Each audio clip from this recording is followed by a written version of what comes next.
All, welcome to Shravas first channel. So ఈరోజు నేను సంవత్సరం అంతా నిల్వ ఉండే మామిడికాయ ఊరగాయ పెడుతున్నానండి.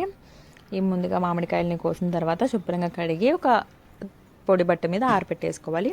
తర్వాత ముక్కలన్నీ కట్ చేసుకోవాలి.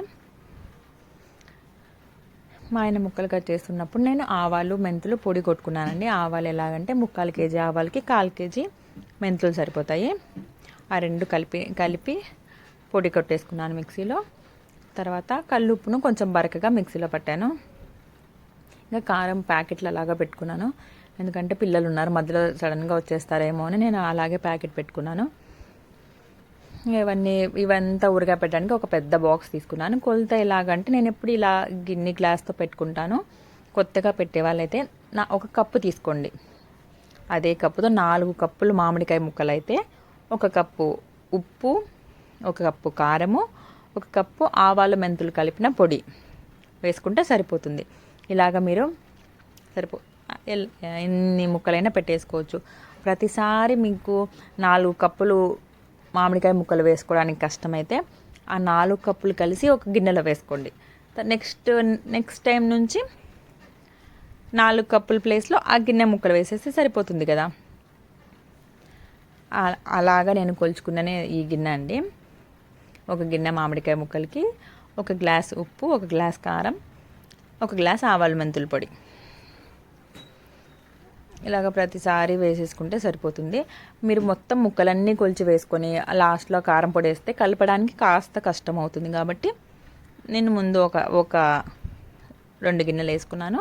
మళ్ళీ తర్వాత మిగిలిన గిన్నెలు వేసేసుకొని అడుగు నుంచి కలుపుకోవాలి బాగా అప్పుడే ముక్కలకి అంతా పడుతుంది. నేనైతే ముందు నూనె వేసి కలిపేది నేర్చుకోలేదండి. నేను ఇలాగే చేస్తున్నాను. ఈ టేస్ట్ కూడా చాలా బాగుంది. వీలైతే ఒకసారి ట్రై చేసి చూడండి. ముందు కొన్ని ముక్కలు వేసేసి వాటికి సరిపోయే ఉప్పు, కారము, ఆవాలు మెంతుల పొడి, కాస్త ఆయిల్ వేసి కలుపుతున్నాను. ఆయిల్ మనకి ఏమి చాలా ఎక్కువగా పట్టదు. ఇప్పుడు ఇంత ముక్కలు అయ్యాయి కదా, వీటన్నిటికీ నాకు 1 లీటర్ నూనె కూడా పట్టలేదండి. మీరు ఫస్ట్ పెట్టిన రోజే మొత్తం మునిగేలాగా నూనె వేయద్దు. కొంచెం నూనె ముక్కలన్నిటికీ ఎక్కడ డ్రైగా పొడి లేకుండా ఉండేలాగా నూనె అంతా కొంచెం పట్టిస్తే సరిపోతుంది. కింద అడుగు బాగా ఎక్కడన్నా పొడిగా ఉందేమో చూసుకొని అక్కడంతా మనం సరిగ్గా కలిపామో లేదో కింద నుంచి బాగా చూసుకున్న తర్వాత మూత పెట్టేసేసుకొని ఎవరు తగలకుండా ఒక ప్లేస్లో పెట్టేసేసుకోండి. ఇది ఎవరు తీయకుండా చిన్నపిల్లలు ఉంటే జాగ్రత్తగా పెట్టేసుకోండి అండి. ఒక సైడ్లో పెట్టేసుకున్న తర్వాత నెక్స్ట్ రోజు ఒక 3 రోజుల వరకు ఇలాగా రోజుకు ఒకసారి చొప్పున కలుపుతూ ఉండాలి. మనకి తెలిసిపోతుంది. నెక్స్ట్ రోజుకి కొంచెం నూనె ఊరింటుంది, ఆ నెక్స్ట్ రోజుకి ఇంకొంచెము, మళ్ళీ 3 రోజుకి ముక్కలన్నీ మెత్తబడిపోయి మనం చేసిన ఊరగాయ క్వాంటిటీ కొంచెం తగ్గుతుంది. ముక్కలన్నీ బాగా మెత్తబడతాయి కదా.